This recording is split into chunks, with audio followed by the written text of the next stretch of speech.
How's it going, everybody? It's been a long time. Hey there, beautiful people. It's Jai, and I am back to vlogging.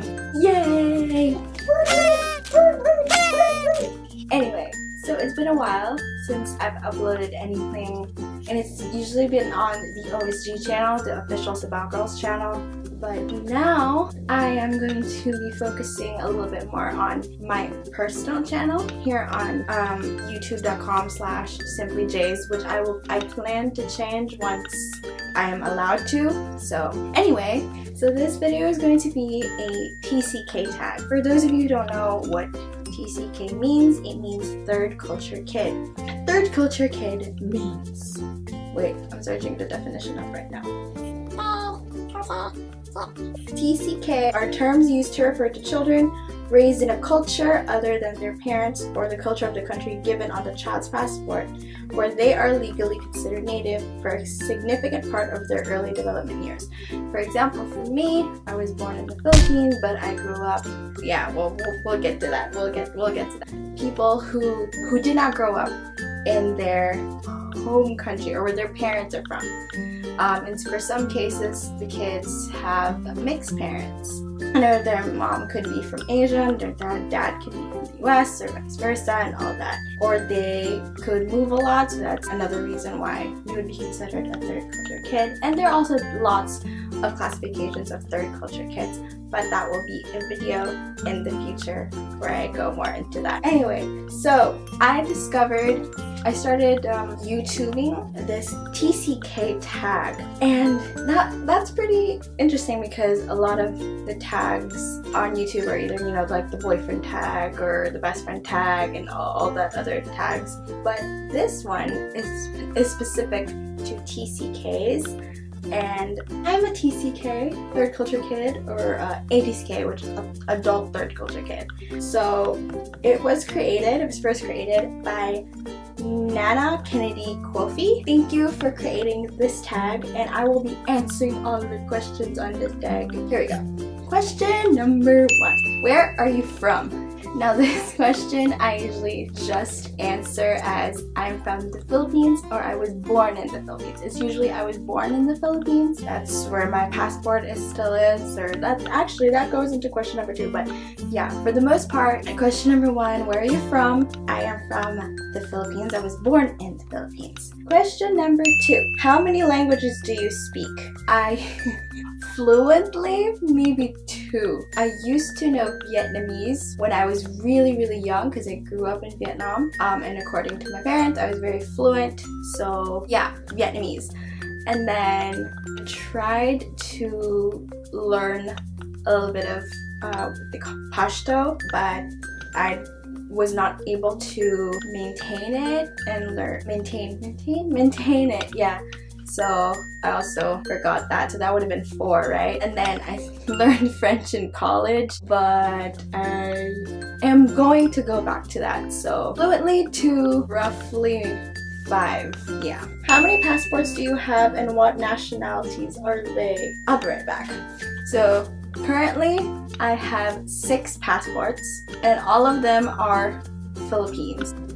Yep. Number 4. How many countries have you lived in? Oh gosh.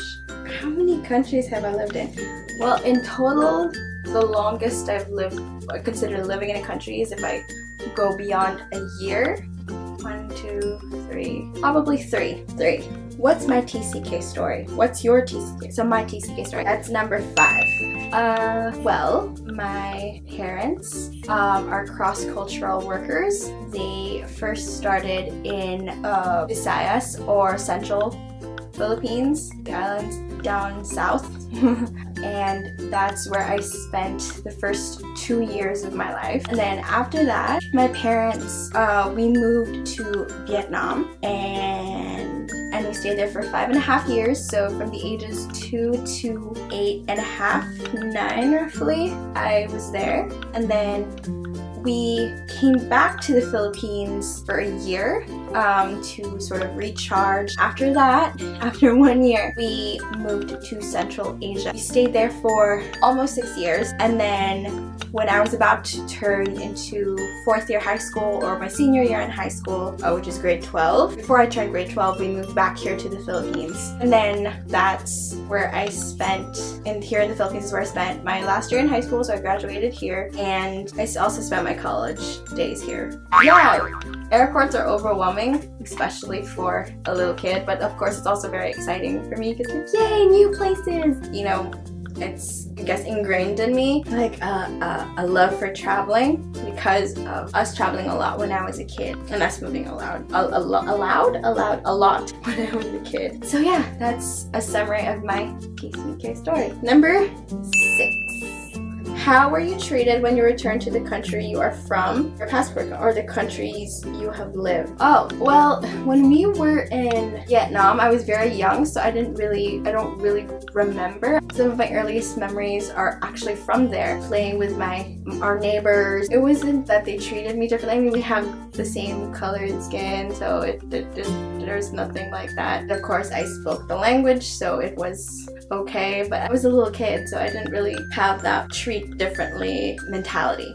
When we went to Central Asia, on the other hand, it was another story because I was going through puberty, and especially in that part of the world, most of the women are, covered up, and, they stayed homes, they helped their mothers.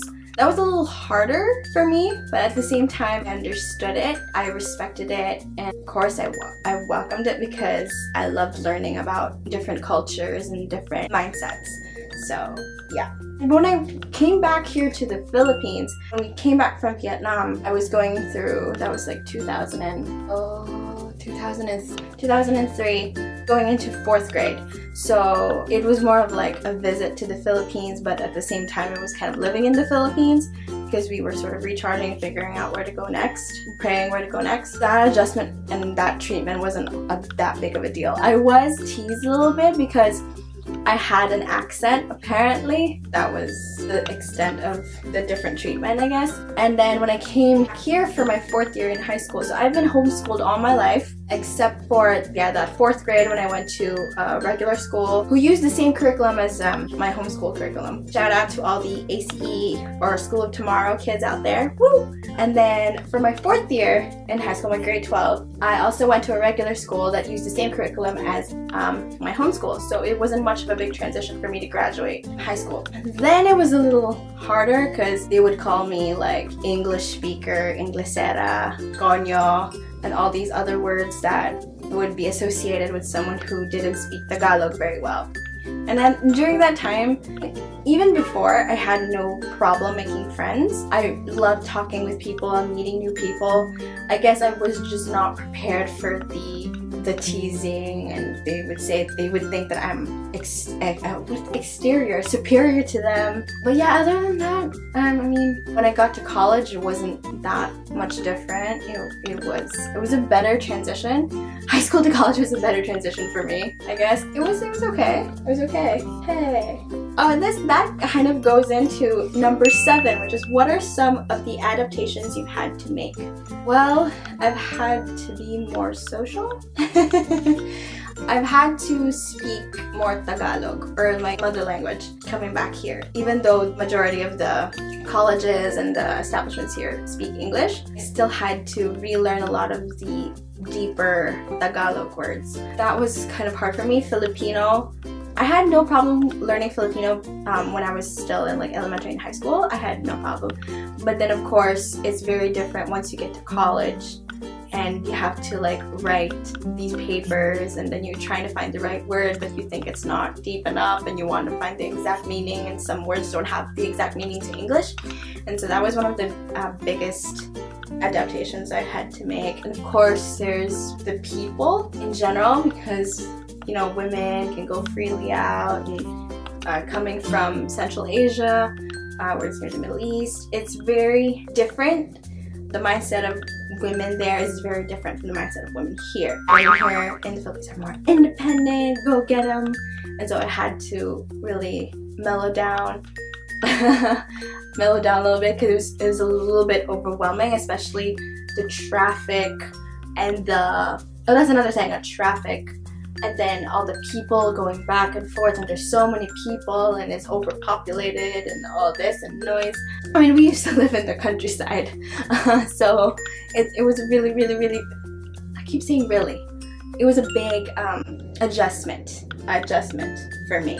Number 8, do you have any interesting culture shock stories? For those of you who don't know what culture shock is basically when you go to another country and you just, oh no, what am I doing here? I don't know what's going on. I guess it was weird for me when we were in Central Asia. One of the biggest culture shocks for me was there was no women outside. There was usually men, like in the markets, it's the men. And if it's women, they're covered up. Their faces are covered. And then when I came back here to the Philippines, it was another culture shock because it was like 6 years later. I came back to the Philippines and I was so shocked about the women wearing like skinny jeans and shorts and like sleeveless shirts. And I'm like, oh, what's going on? But yeah, that's probably the biggest. Oh, and this is number 9. Number 9 is, where is home for you? Now this question is usually hard for us TCKs to answer because, you know, the where are you from and where do you live is usually easily answered by a lot of people, but for us it's hard because we move a lot. Most of us don't grow up in the same culture that, you know, our parents grew up in. I guess the simplest answer to that for me would be, home is where my family is. Where my mom and my dad and my brother are, that's where home is for me. Yeah, that's the simplest answer, I guess. So yay, that's all the questions. That's it. So that's everything for this video. Thank you guys for listening to me ramble off and try and do this TCK tag. I would tag all my fellow TCKs, all my friends who are TCKs. You know who you are. There's a lot of you. A lot of my friends are TCKs. I will put links in the description to my social media and also my blog. I will probably put a blog post of this video, basically if you prefer reading over watching, but you probably watched everything already since you're on this part of the video. So yeah, thank you guys for letting me ramble on. I think I already said that. And yeah, don't forget to like this video if you liked it. Thank you so much. Share it with your fellow TCKs, and you know, these questions are open to discussion. Thank you again to the wonderful creator of this tag, and yeah, don't forget to subscribe for more videos, and I will see you guys soon. Bye!